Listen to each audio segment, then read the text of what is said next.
اکثر یہ ہوتا ہے کہ بچوں کو نظر بد لگ جاتی ہے، بچیوں کو بھی نظر بد لگ جاتی ہے۔ تو بچوں کو اگر نظر بد لگتی ہو، اور بسا اوقات جانوروں کو بھی نظر بد لگ جاتی ہے، جو جانور رکھے جاتے ہیں گھر میں پالتو، ان کو بھی نظر لگ جاتی ہے، بچے کو نظر لگ جائے یا بڑے کو نظر لگ جائے، آپ اس نقش کو لکھیں جو آپ کو نظر آ رہا ہے، اس کو فولڈ کر کے موم جامع کر کے بچے کے گلے میں ڈال دیں۔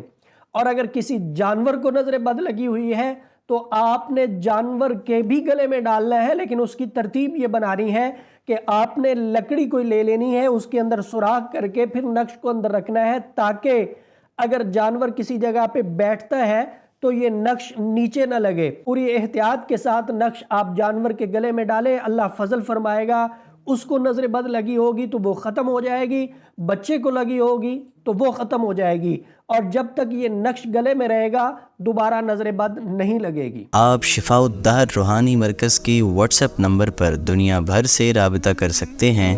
مفتی محمد احمد شہباز صاحب سے آڈیو میسج میں اپنا مسئلہ بیان کریں اور فوری اپنے مسائل کا حل معلوم کریں۔